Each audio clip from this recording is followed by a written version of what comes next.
Hola, ¿qué tal? Muy buenos días. Bienvenidos a una nueva semana saludable y atención a nuestro tema del día porque seguramente les va a sonar un poco extraño, ¿eh? Neoplasia endocrina múltiple. Sí, es una enfermedad que no es muy frecuente, eso es cierto.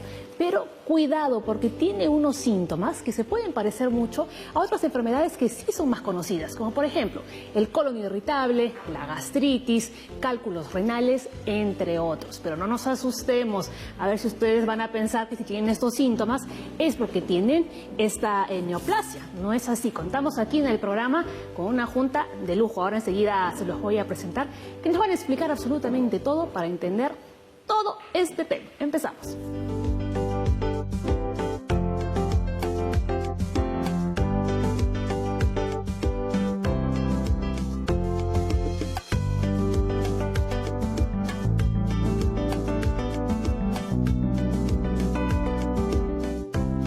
Y hoy nos visitan los médicos de salud. Los 4 que están aquí en el programa, ¿no?, vienen del Hospital Rebagliati. En primer lugar, la doctora Susana Tara, endocrinóloga.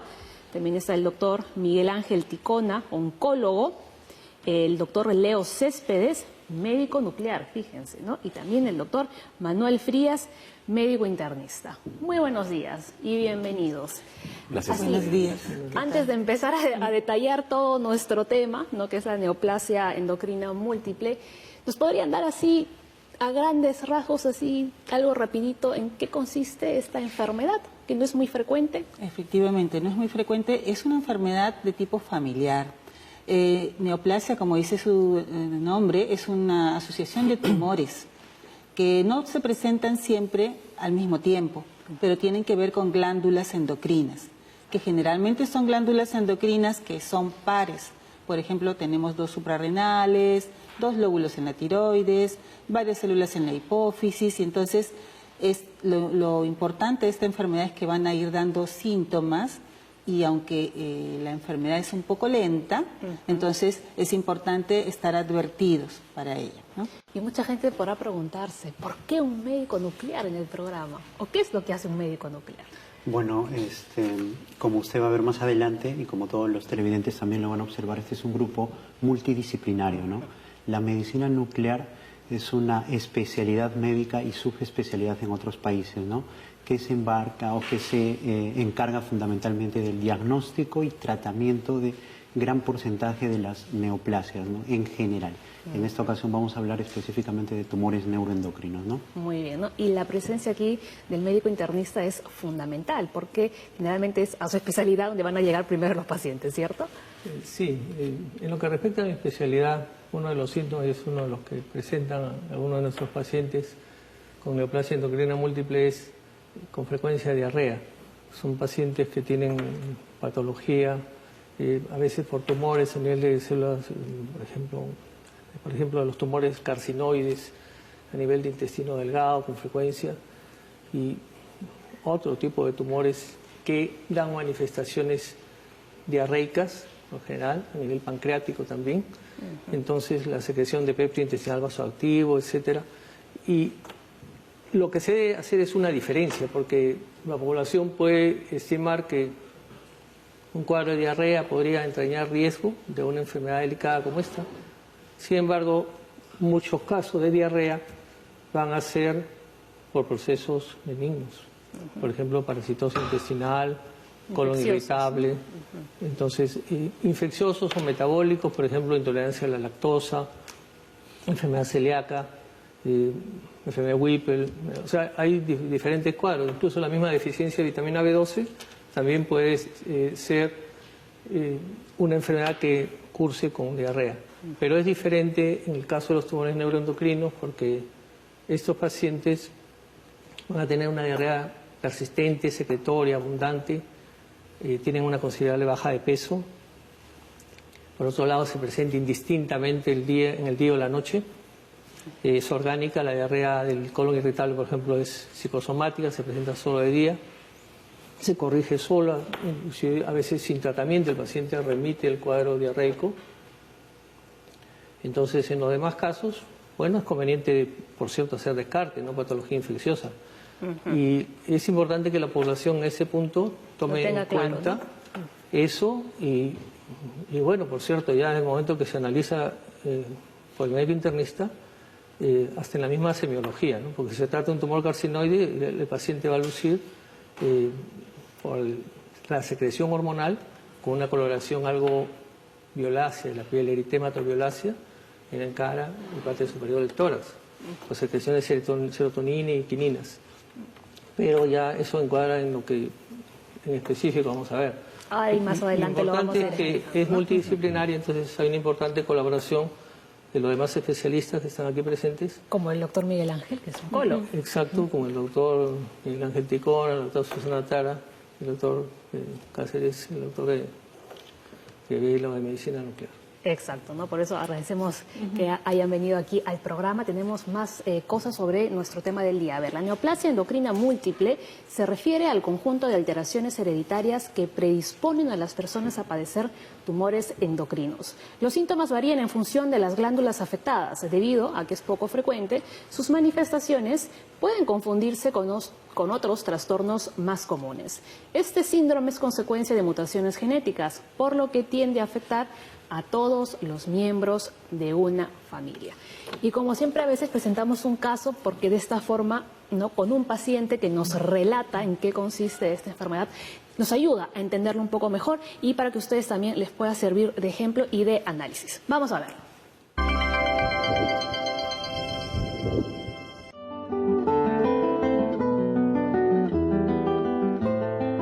Fue una circunstancia, yo diría, de repente hasta casual, porque el cáncer, yo tengo el convencimiento que no aparece de la noche a la mañana, da síntomas, avisa.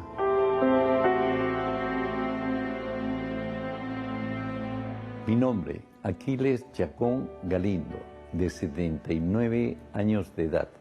El diagnóstico y el mal que he sufrido es la neoplasia endocrina múltiple, NEM1. El año 2008 se me presentó un dolor en forma increíble, como si me hubieran clavado a nivel del estómago una daga. Me operaron en una clínica el páncreas. ¿Por qué?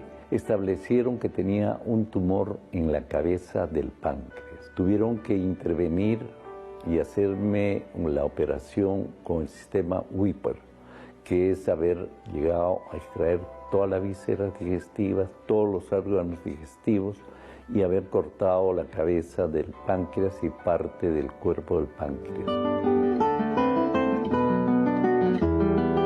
Predominaba el elemento glandular de la somostatina. Este elemento estaba esparcido en toda la zona del páncreas, pero nunca me lo dijeron que eso podía ser cáncer. 2 años, el 2008 al 2010, que no sentí nada después de la operación, pero el 2011 es donde yo llego a sentir el primer impacto, pero violento, en el estómago, a nivel de vientre. Llega a la conclusión un médico oncólogo, era no cualquier cáncer, sino era un cáncer raro. De cada 100.000 personas en el mundo, uno tiene, y que no había medicinas para poder tratarlo. Recurría a un médico endocrinólogo, hizo todo un seguimiento investigatorio, científico, y llegó ella a la conclusión por primera vez a decirme: usted tiene y sufre de una neoplasia endocrina múltiple. Muy bien, doctores, ¿qué les ha parecido el caso del señor Aquiles, ¿no?, y todos los procedimientos además que él ha tenido? Bueno, yo debo comentarles que el señor Chacón es paciente mío. Yo lo conocí ya con la enfermedad determinada como un tumor neuroendocrino, y ahí la gran importancia de los estudios anatomopatológicos, ¿no? El paciente había tenido, antes de ese gran dolor abdominal que lo lleva a una cirugía de páncreas, un cuadro de diarreas que, siendo una persona de trabajo muy importante, limitaba su calidad de vida y había bajado de peso. Pero pues lo había tratado con sintomáticos, como suele suceder, y ante la preocupación de esto ya llega también con este cuadro de tumor neuroendocrino. Debemos descartar siempre si hay una asociación. ¿Es esto algo esporádico o esto es un problema familiar, ¿no? Entonces, cuadro clínico en la familia no había, pero teníamos un estudio, pedimos para complementar de las 4 neoplasias endocrinas múltiples, el cuadro clínico que él tenía del tumor en el páncreas se podía asociar solo a 1 o 4, al estadio 1 o a la neoplasia 4. Entonces, buscamos en la hipófisis, y tenía 2 tumores en la hipófisis, buscamos en las paratiroides, que son las 3 glándulas afectadas, y tenía efectivamente un adenoma de paratiroides. En otras personas, por ejemplo, el adenoma de paratiroides podría dar cálculos renales que no había tenido el paciente. Y el tema de hipófisis en personas más jóvenes podría haber dado infertilidad o cuadros clínicos que tienen que ver con secreción de leche, que no tenía el paciente y no había cuadro clínico, pero empezamos el tratamiento. Y bueno, nos fue bastante bien, ¿no? El doctor Miguel Ángel creo que quería comentar algo. Sí, yo creo que en este punto la doctora Susana Tara es la persona, colega médico que tiene la mayor casuística de casos de neoplasia endocrina múltiple en el hospital y también probablemente en el Perú. Pero como esto es una reunión que es en cierto modo educativa para la población general, hasta ahora entendemos que la neoplasia endocrina múltiple es una neoplasia hereditaria. Hay alteraciones genéticas a nivel de los cromosomas en un sitio específico puntual, lo cual da lugar a un gen que puede ser un proto-oncogen o un gen supresor tumoral, el cual da lugar a los cambios a nivel general sistémico y sobre todo a nivel de las glándulas. Entonces, en este punto debemos entender de que existen varios tipos de neoplasia endocrina múltiple. No es solo una enfermedad, sino es un grupo de enfermedades que tienen características que diferencian. Entonces, aprovechando que la doctora Susana está con nosotros, podemos nosotros hacer una disquisición general para que podamos comprender cómo son las características de cada uno de los tipos. Muy bien. Creo que tenemos para ver el dato número 1. Nos vamos a la pausa de una vez. A ver, tenemos el dato aquí. Ahí está. El sistema endocrino consta de glándulas que secretan hormonas que controlan numerosos procesos del organismo, el estado de ánimo, el crecimiento y desarrollo, el metabolismo, entre otros. Realmente sus funciones son diversas, ¿cierto? Sería bueno que nos expliquen, ¿no?, cuáles son todas las funciones del sistema endocrino para poder entender mejor, ¿no?, esta enfermedad, pero después de la pausa. ¿Les parece? Sí. Enseguida regresamos.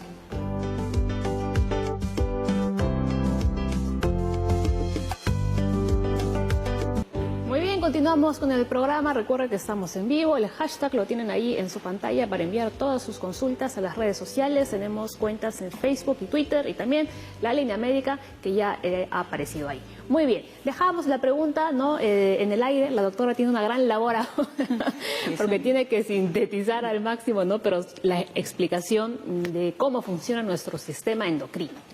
Bueno, vamos a hablar del sistema endocrino en relación a las neoplasias endocrinas múltiples, ¿ok? Bien, tenemos 4 neoplasias endocrinas múltiples. 2 de ellas que tienen que ver con el caso clínico, que son las primeras que vamos a abordar, que son la 1 y la 4. La 1 y la 4 tienen 3 cosas en común, que van a tomar en complicaciones a nivel de la glándula hipófisis, y en la gráfica que nosotros tenemos allí, vamos a ver que a nivel del cráneo, en la mitad del cráneo, tenemos una glándula, la hipófisis. En esa glándula, que tiene muchas células, se pueden generar tumores. Y los tumores podrían ser funcionales y producir una enfermedad como la acromegalia o el gigantismo, que es un crecimiento longitudinal, y la acromegalia un crecimiento distal del cuerpo. O podríamos tener un cuadro clínico de secreción de leche con falta de menstruaciones, como el tumor que secreta prolactina, o podemos tener tumores que secretan hormonas de tipo que generen cortisol, que es la enfermedad de Cushing, donde el paciente tiene una obesidad de tipo búfalo, con las extremidades muy delgadas y el cuerpo muy gordito, con presión alta y con diabetes, ¿no? O podrían ser tumores que realmente no secreten nada, pero como van creciendo van dando el problema del mismo tumor. Ese es un componente común entre la neoplasia 1 y la neoplasia 4. El segundo punto es en el cuello, donde ustedes están viendo la glándula tiroides, que hablamos ya de ella en alguna oportunidad. Detrás de la glándula tiroides ustedes van a tener 4 glándulas chiquitas como lentejitas, que son las paratiroides. Esas glándulas se encargan del metabolismo del calcio y del fósforo. Y cuando producen más hormona de la paratiroides, la paratormona, lo que se va a tener es un cuadro de cálculos en la vía renal y como el calcio se va a perder de los huesos, osteoporosis. Entonces, ese cuadro clínico tiene que ver con las glándulas paratiroides. ¿Y fíjense qué tipos serían? Tumores en las glándulas paratiroides, o sea, adenomas, pueden ser carcinomas, o sea, cáncer de las glándulas paratiroides, o también hiperplasia, que es un estadio inicial. Es importante la pregunta que me has hecho porque quiero mencionarles que estas enfermedades se caracterizan porque no todas las enfermedades vienen al mismo tiempo. Puede ser que primero aparezca lo de hipófisis, primero lo de la paratiroides. Es decir, primero tratamos una acromegalia, luego viene un problema de cálculos en el riñón, luego viene nuevamente un Cushing y así estamos, ¿no? El tercer componente está en un tumor neuroendocrino gastroenteropancreático. En el paciente tuvimos un tumor en el páncreas y el páncreas tiene muchas células. Cada una de ellas podría desencadenar un tumor. Pero también tenemos muchos metros de intestino y en cada parte del intestino podríamos tener un tumor neuroendocrino. Y aquí radica la diferencia. El 1 tiene compromiso de páncreas y el 4 tiene más compromiso en el intestino, en todos los metros de intestino que tenemos, delgado, grueso, en fin. Entonces ya tenemos descritas las 2 enfermedades de las 3 P's, que tiene que ver con la pituitaria o hipófisis, las paratiroides y gastroenteropancreáticos. Las que nos quedarían sería de hablar de la 2 y la 3, que antes eran una sola y ahora se han dividido. Antes la era 1 y 2, ¿no? Antes eran 2A y 2B, ahora es la 2 y la 3. La 2 y la 3 se caracterizan por tener cáncer medular de tiroides y feocromocitoma. El cáncer medular de tiroides, se ha hablado ya en cáncer, es un cáncer poco frecuente, pero que se caracteriza porque secreta sustancias neuroendocrinas, una de ellas la calcitonina, y podría producir diarrea. Es un cáncer agresivo. Y el otro componente, que es el feocromocitoma, de repente es uno de los tumores más difíciles de tratar en endocrinología, porque produce gran cantidad de adrenalina y por lo tanto presión alta, y si no lo tratamos, muerte por la adrenalina, exceso de adrenalina. Entonces, tenemos la diferencia entre el 2 y el 3, que el 3 tiene un hábito marfanoide, llamamos nosotros, porque es muy delgado y tiene algunos tumores benignos en el intestino y en la boca. Entonces, tenemos descritos los 4 problemas endocrinos. Muy bien. Sí. A ver, ¿algo para complementar?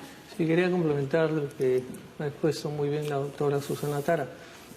Respecto al feocromocitoma, que es tumor en efecto de la médula suprarrenal, mencionaba hipertensión, que bueno, es frecuente en la población la hipertensión arterial, pero en estos casos son crisis de hipertensión arterial de valores bastante elevados.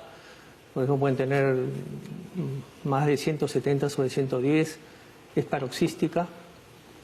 Y lo importante que, a diferencia de las otras personas que sufren hipertensión arterial, tienen sintomatología, sudoración, taquicardia, ansiedad.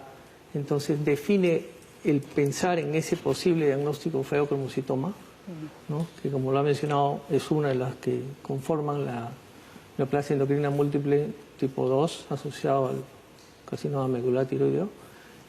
Estos síntomas como para que la persona piense y bueno, tampoco no sugestionarse que ante presión alta pueda estar presentando un cuadro así. ¿Algo más que añadir, doctores? La neoplasia endocrina múltiple tipo 2 y 3 tienen un gen causante común, que es el gen RET. Sin embargo, la forma, la ubicación puntual de este es distinta en ambas, por lo cual hay diferencias sutiles. Sí. Y hace mucho más agresiva la 3, porque la neoplasia endocrina múltiple 3 generalmente mata muy rápido a la persona por el cáncer medular de tiroides y es la más rara que existe también. Muy bien. A ver, doctor. Bueno, imagenológicamente hablando, la doctora Tara mencionaba un punto importante en cuanto a las paratiroides, ¿no? Habló de un paciente con paratormona elevada, calcio elevado y fósforo bajo. Entonces, cuando nosotros vemos esa triada, estamos frente a un hiperparatiroidismo primario y estamos en la obligación de mandarles a hacer una gammagrafía paratiroidea, ¿no? ¿En qué consiste eso? Bueno, es inyectar un radiotrazador, el MIBI simplemente, metoxisobutilisonitrilo, y va a tener áreas de mayor captación a nivel de las, como mencionó la doctora, 4 glándulas. Una de estas 4 glándulas paratiroideas se va a ver afectada, ¿no? Y consecuentemente la anatomía patológica va a determinar si es una hiperplasia o un adenoma paratiroideo, ¿no? En ese punto, o sea, aquí se han mencionado bastantes términos que es necesario comprender porque los pacientes con neoplasia endocrina múltiple usualmente no están diagnosticados. Pues, a pesar de que es una enfermedad rara, la mayor parte no está diagnosticado. Va a la consulta por cualquier síntoma y está con la enfermedad, no se reconoce. Entonces, es necesario prestar atención a todos estos síntomas y saber qué puede venir en el futuro. Es todo un abanico de estudios y de tratamientos. Pero, ¿a qué conlleva la condición, la enfermedad neoplasia endocrina múltiple? ¿Tiene mortalidad? ¿A qué se debe la mortalidad de la neoplasia endocrina múltiple? Lo más frecuente son los tumores neuroendocrinos metastásicos y de páncreas a la cabeza, ¿no? Exactamente, justamente en la 1 y la 4 la mortalidad es por el tumor neuroendocrino, mientras que en el 2 y el 3 es por el cáncer medular de tiroides, en el 3, y tal vez algo que debemos llamar la atención y que ya lo comentó el doctor Frías es el feocromocitoma. Muchas veces una persona que tiene un nódulo tiroideo y se le diagnostica cáncer medular de tiroides, es mandatorio que antes de entrar a la cirugía se descarte que no tiene feocromocitoma, porque el feocromocitoma, que es un tumor en la glándula adrenal, puede complicar la cirugía y puede provocar muerte en sala de operaciones. Es importante el tema familiar, porque cuando uno tiene un paciente en el cual sospecha feocromocitoma, que tiene estas presiones elevadas, con taquicardia, con enrojecimiento, que viene por crisis y que empieza en la vida muy temprano, entonces uno debe ver la familia. Por ejemplo, un dato que no debe pasarse por alto es, ¿alguien hizo en la familia un problema a la anestesia? Por ejemplo, la anestesia odontológica, que uno pues no le toma mucha importancia, pero alguna persona le chocó en la familia, entonces, ojo, si tienes hipertensión, tienes síntomas de adrenalina elevada y tienes un familiar que le chocaba la anestesia, mejor hay que hacer un estudio, ¿no? Entonces, en el caso de un cáncer medular, nunca debe operarse sin estar seguros que no hay un feocromocitoma. Perfecto, muy bien. Vamos a seguir viendo Aquiles, porque nos ha contado más cosas todavía.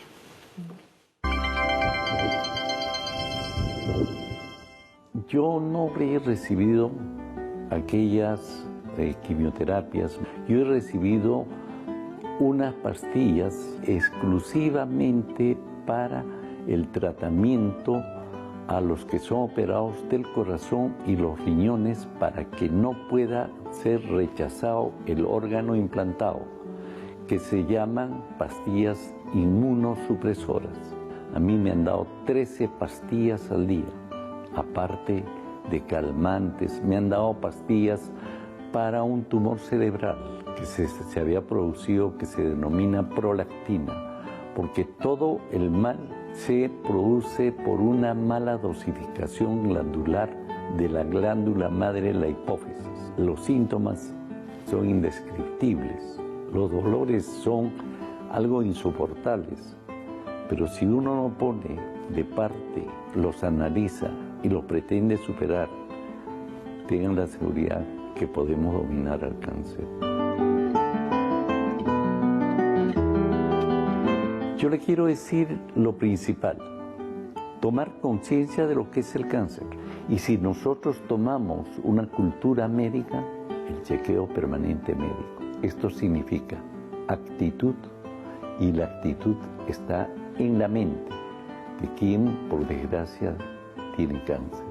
La mente es la base principal. Más pueden ser muchísimas cosas más, ¿no? Son síntomas, como decía la doctora, muy generales, ¿no? Que uno los puede confundir con cualquier otra cosa, puede pensar que es algo simple, se toma una pastilla y dice ya me pasará, ¿no? Entonces, ahí la importancia de, como decía Aquiles, no ignorarlos y acudir al médico, ¿no? Y que el médico, digamos, sepa hacer un buen diagnóstico, ¿no? Para que luego también haga una junta como la que estamos aquí, puedan trabajar todos en conjunto. Efectivamente, muchos de los síntomas tienen que ver con uno u otro tumor, pero básicamente lo que él comentaba eran los síntomas asociados al problema neuroendocrino del páncreas, más se fijó su enfermedad en el problema digestivo y en el problema de los dolores óseos por la osteoporosis que tenía, que no es tan frecuente en los varones, ¿no? En relación a los problemas del calcio. Sin embargo, todos los síntomas que han puesto ahora pues son bastante generales y los podríamos ir separando para ver de dónde vienen. Claro que para los médicos hacer unidad clínica es lo más importante, no pensar que todos los síntomas tienen que ver con muchas cosas generales, ¿no? Y por eso es muy importante la presencia de un buen médico internista, ¿no? Que trate de hacer unidad clínica y definir bien, ¿no? Muy bien, y enseguida, ¿no? El doctor Frías nos va a seguir contando, pero tenemos que hacer una breve pausa y enseguida ya volvemos con usted.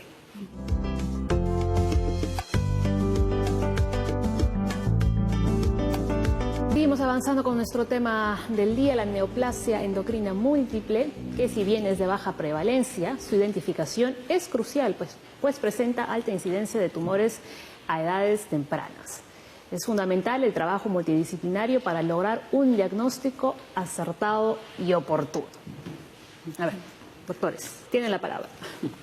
Sí, justo, bueno, se ha mencionado acá con respecto a, decía la doctora Susana Tara, que quizá lo más importante es que se presente en forma secuencial la aparición de los tumores glandulares.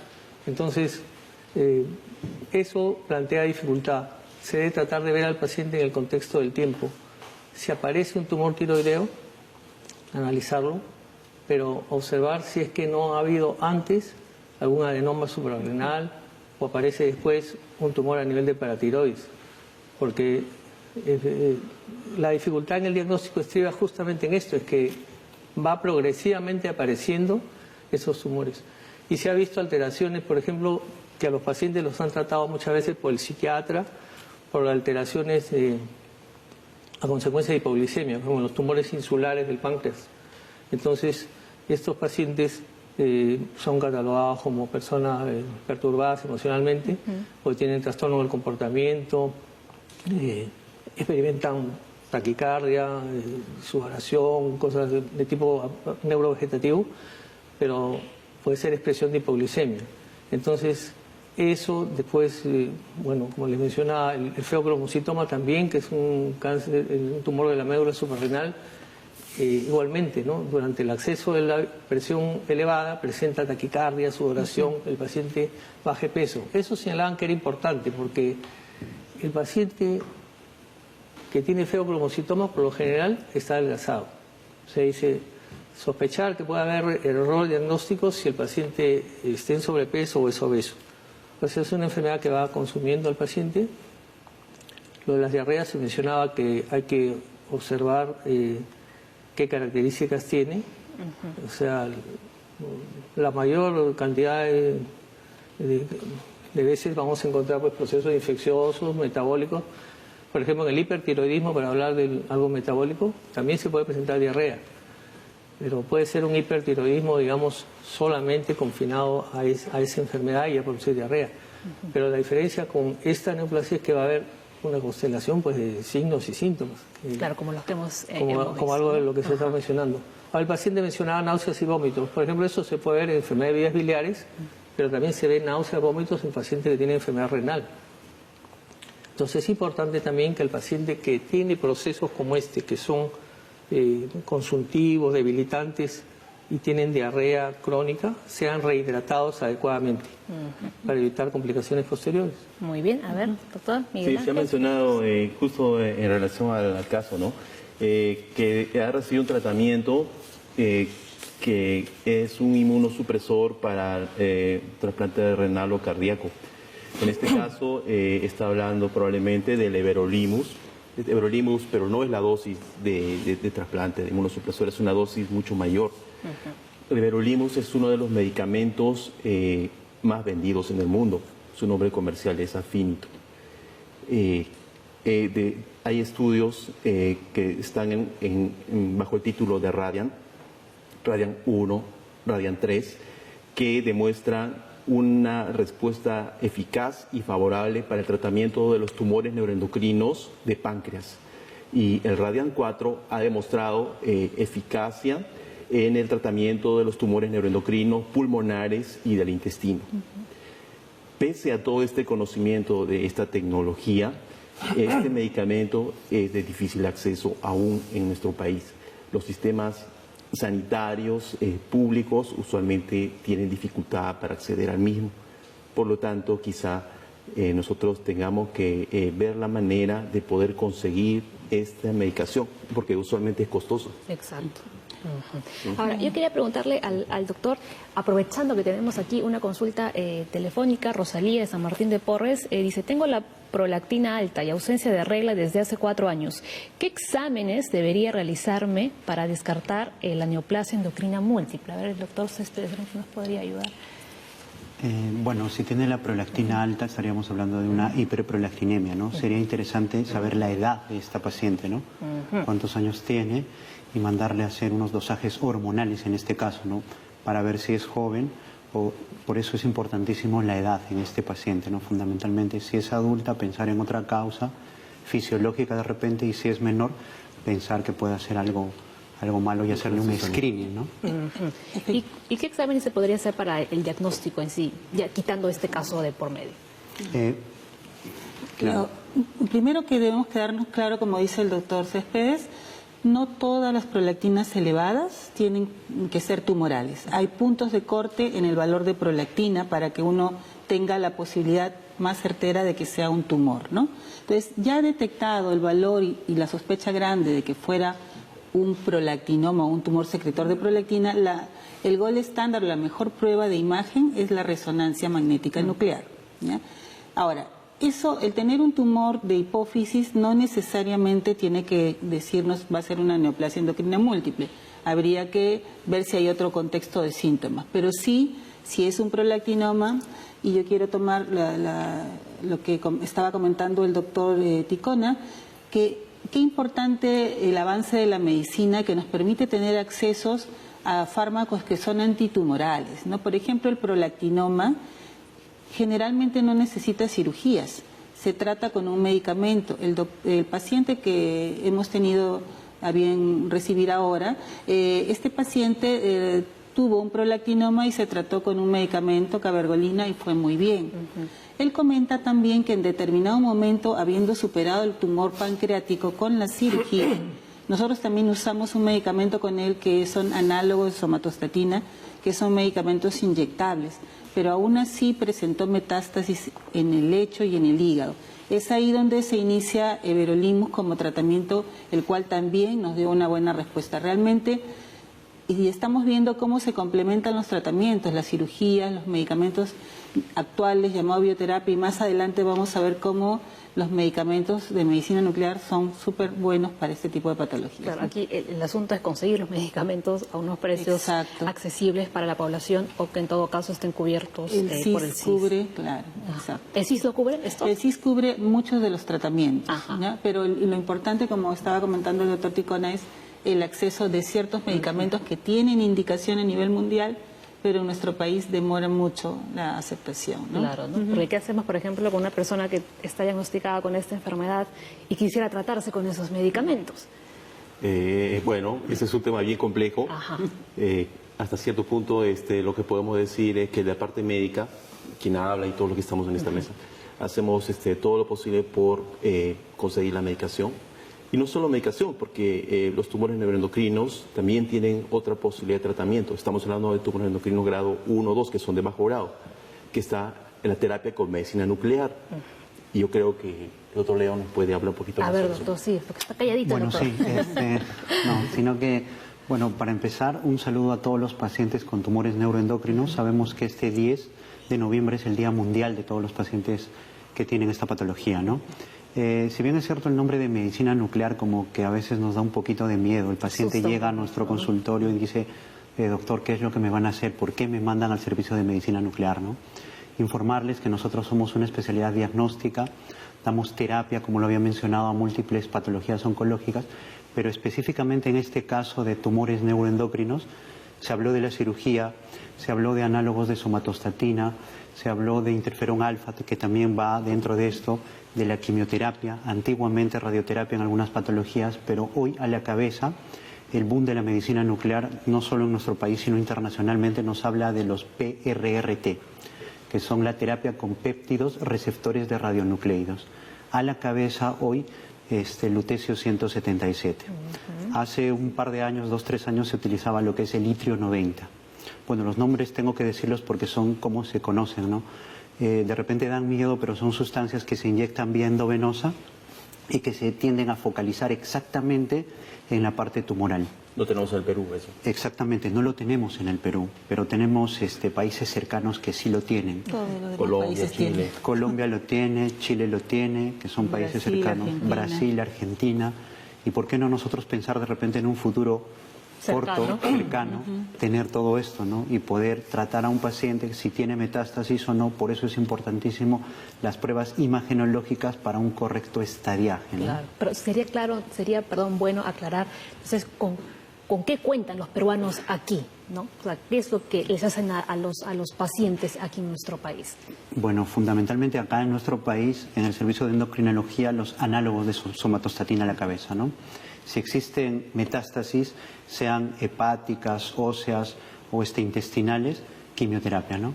Pero tenemos el PET, el otro scan. Imagenológicamente, nosotros tenemos lo que es... Octroscan no existe en el Perú, ¿no? Sino la prueba análoga a esta que es el INTOC. Y el PET-CT con flúor 18FDG, ¿no? Que es una tecnología que nosotros en el Hospital Rebagliati contamos con esta, que nos ve la parte funcional de esta patología, ¿no? Entonces, ¿y algunas contraindicaciones? Mire, en todo el mundo se han hecho miles y millones de repente de estudios con PET-CT y no existe un caso reportado de ni siquiera adversidad hacia el FDG. No existe un caso reportado, a diferencia de una tomografía que hay muchas personas que son alérgicas al contraste, ¿no? PET-CT, no hay ninguna contraindicación. Yo creo que ahí debemos complementar. Lo interesante es que son estos tumores que hacen que alrededor del tumor haya la expresión de unos receptores a los cuales se pueden pegar estos radioisótopos, ¿no? Entonces, en la medida que este tumor sea funcional a la imagen que nos está hablando el doctor Céspedes y se pueda ver en la imagen, uno tiene más opciones de tratar. Entonces, estas pruebas, una es funcional y otra ya es morfológica. O sea, uno puede decir, bueno, tenemos una captación positiva a nivel del hígado, pero eso solamente nos dice cuánto funciona, no nos dice si hay cuántos tumores y cuánto miden. Entonces, haciendo un PET scan, que es esta prueba que es híbrida, se mezclan las dos funciones, uno ya dice, bueno, acá tenemos un tumor que tiene esta forma, este tamaño, está cerca a tal parte y nos permite decidir el tratamiento y ver el pronóstico, ¿no? Estoy comentando algo de screening, creo. ¿Esto en qué consiste? El screening está indicado en neoplasia endocrina múltiple, sobre todo porque permite determinar la presencia del gen. El gen, que es es una proteína que expresa una proteína que está circulando y se detecta permitiendo predecir lo que va a haber en el futuro. O sea, no esperar la historia natural de la enfermedad, sino tomar medidas preventivas. Exacto. En el caso de la neoplasia endocrina múltiple, la detección temprana o precoz a través de screening permite hacer el tratamiento quirúrgico, porque esa glándula tiroidea se va a convertir en cáncer, definitivamente.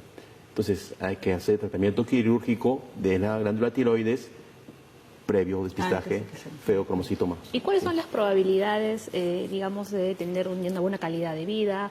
¿O cuáles son, en todo caso, los efectos secundarios de los tratamientos? ¿Cómo responden los pacientes dependiendo del estadio también, ¿no?, en que se encuentre la enfermedad? Eso es muy importante, ¿no? Sí. Hay que estadiar bien la enfermedad. Y por eso es importante tampoco demorarnos tanto en diagnosticar. Porque a veces la calidad de vida se va a ver afectada por la misma enfermedad, ¿no? Porque una persona que tiene muchas cosas que hacer y de pronto vive con una diarrea constante no puede hacer ninguna actividad. Y no solo es una diarrea, digamos, muy molesta en el tema de la función, sino que también cambia las sales de la sangre, baja mucho el potasio, entonces hay que hidratarla, tiene calambres, entonces y se puede complicar con náuseas, vómitos, no es calidad de vida, ¿no? Entonces, y muchas veces más bien no pasa nada, no tiene ningún síntoma y hasta que aparece una metástasis y recién ahí se empiezan a poner rojos, tienen diarrea, entonces en ese caso la enfermedad tiene diferentes maneras de presentarse. Entonces, hacer una cirugía grande por un tumor pancreático como la cirugía de Whipple, que comentaba el paciente, también habla de calidad de vida. ¿Cómo queda una persona que se ha operado y se ha sacado gran cantidad de las vísceras abdominales? Entonces, es importante dónde está ubicado, qué tipo de tumor tiene. Y finalmente están los tratamientos, ¿no? Los tratamientos, muchas veces los tratamientos te reinstalan muy bien a la vida. Por ejemplo, una persona que no tiene ubicado el tumor, porque 10% de los tumores neuroendocrinos nunca ubicamos dónde está el tumor primario.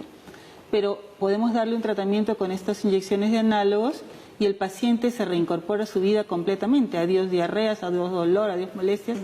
Y no hemos encontrado el tumor, pero sí, lo hemos empezado a tratar. Entonces, depende de varios factores. Muy bien. Enseguida nos sigue contando porque tenemos que hacer una pausa pequeñita, pero ya regresamos.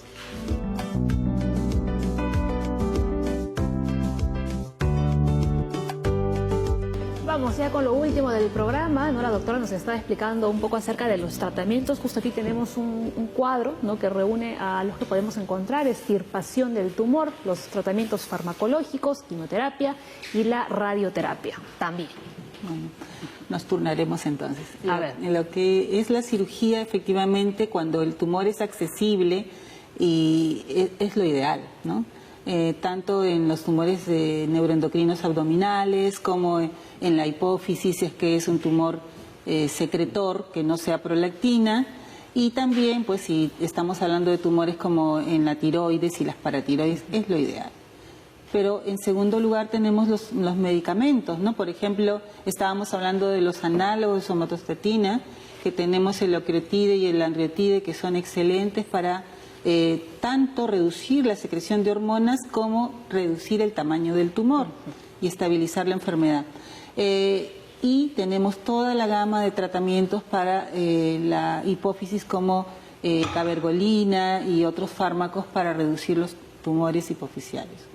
Muy bien. A ver, antes de continuar a ver con algunos de los tratamientos, tenemos aquí una consulta, la de Víctor Raúl Rodríguez. Dice: buenos días, mi consulta es la siguiente. Dice: mi mamá tuvo cáncer de páncreas, es muy probable que yo pueda tener cáncer.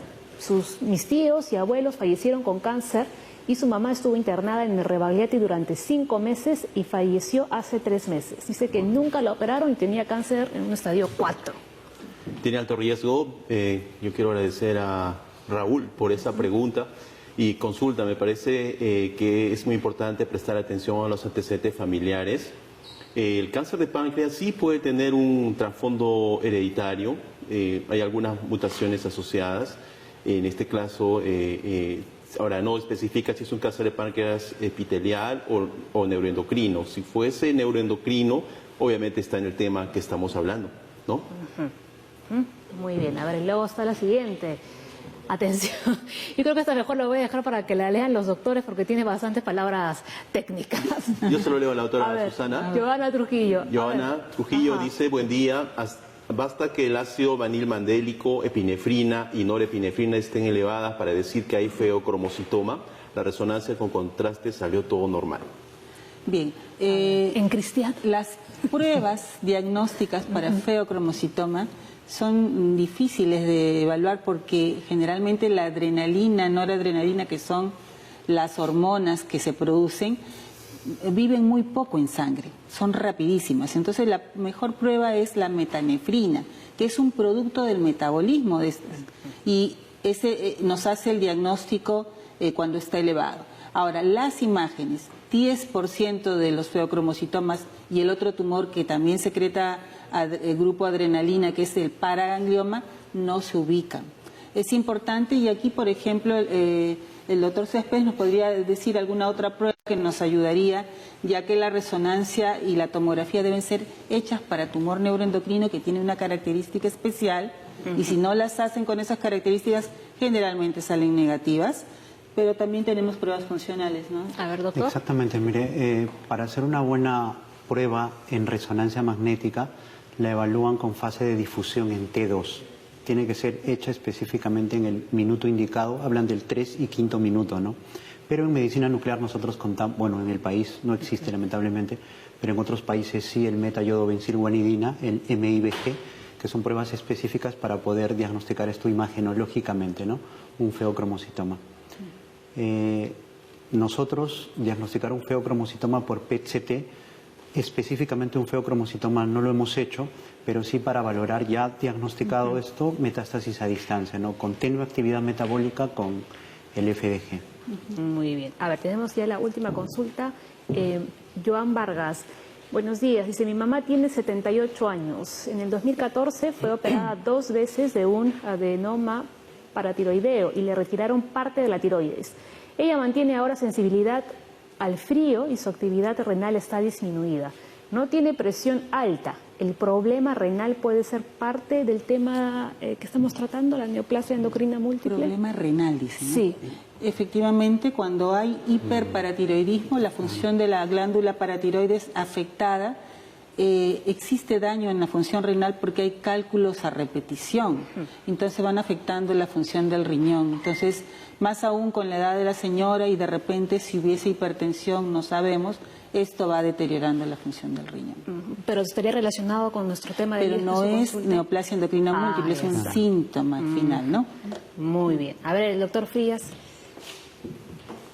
Bueno, sí, la enfermedad de paratiroides, dentro de los síntomas del hiperparatiroidismo primario, hay anorexia, pérdida de apetito, náuseas, vómitos, estreñimiento, y hay afectación renal, como dice la doctora Susana Tara, hay cuadros de litiasis renal recidivante, que eso es lo que orienta muchas veces a investigar a enfermedad de la paratiroides.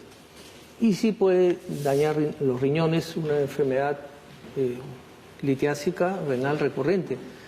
Y lo de la hipertensión de larga data puede producir nefroangiosclerosis y sí, también ha habido casos que también afectan a los riñones, sumado a medicamentos.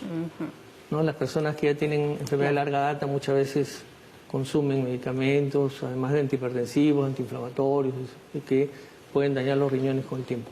Muy bien, ¿no? Ya nos quedan 5 minutos clavados justo para presentar ya las conclusiones finales, ¿no? A ver, desde cada especialidad. A ver, doctora Susana. Bueno, recomendarles entonces siempre a todos los colegas una buena historia clínica y nunca desestimar los síntomas que un paciente nos comenta y los antecedentes familiares. La neoplasia endocrina múltiple no es una enfermedad muy frecuente, sin embargo, es importante hacer unidad clínica y trabajarla multidisciplinariamente. Importantísimo. Doctor Miguel Ángel. Sí, yo agradecer por la invitación a esta importante charla y yo quiero recomendar a los colegas médicos de todo el Perú que en todas sus consultas y cuando tengan la impresión de que podrían estar frente a una neoplasia endocrina múltiple, tienen que hacer lo posible por examinar adecuadamente, completamente, buscando nódulos, disfunción glandular, hacer los estudios importantes y, si es que existe alta sospecha, hacer la referencia a un centro especializado. El Hospital Revaliati es el principal centro del Perú que recibe a pacientes con neoplasia endocrina múltiple y es donde va a recibir un manejo multidisciplinario que requiere la atención de endocrinología, medicina nuclear, medicina interna, cirugía, oncología médica y radioterapia. Completo. A ver, doctor. Completo, sí. Como dijo mi colega, ¿no? Un trabajo multidisciplinario. A todo paciente, por favor, que es diagnosticado con un tumor neuroendocrino, tiene que tener el grupo y siempre pensar en un médico nuclear, ¿no? Muy bien. Y doctor Frías, de médico internista a todos los médicos internistas de nuestro país, por favor. Bueno, la recomendación a mis colegas de la especialidad es que estén atentos en la evaluación del paciente.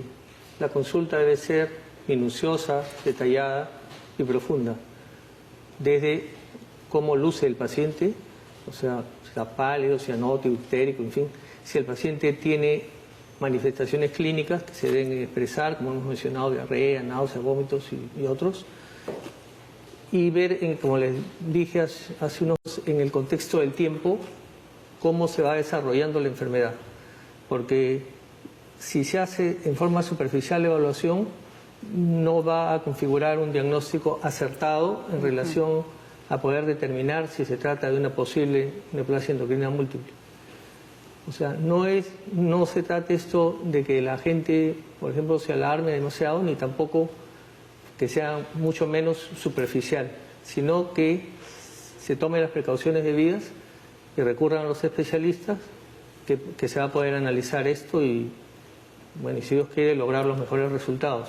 Claro, ¿no? Pero ahora, otra labor importante que tienen ustedes, ¿no?, como médicos, es explicar a los pacientes de una forma que puedan entender todo, ¿no? Porque es cierto que hemos escuchado muchas palabras técnicas aquí durante toda la hora del programa. Bueno, efectivamente, el lenguaje con que se enfoca el tema con un paciente es importante.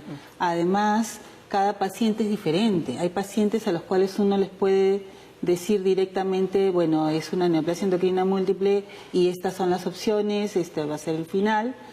Y hay otros pacientes que realmente hay que llevarlos poco a poco para que tengan a bien continuar, porque lo importante es que el paciente sepa que actualmente en nuestro país y hospitales como el Hospital Rebagliati cuentan con especialistas y también con la tecnología para ayudarlos. Y cuando tenemos algo que ya no podemos hacer acá, podemos incluso buscar las alternativas necesarias. Entonces, yo creo que teniendo la buena relación médico-paciente y la confianza en que tienen una institución, sea el seguro del SIS, sea la seguridad social, que los apoya, van a salir adelante. Perfecto, muy bien. Doctores, muchísimas gracias por haber venido al programa. La verdad que nos han explicado, ¿no?, muy bien todo este tema de la... porque se me va el nombre, la neoplasia endocrina múltiple. Ayer los estaba mezclando los términos. Muy bien, mañana, 9 en punto, regresamos a sus hogares con más Junta Médica. Que tengan buen día. Chao.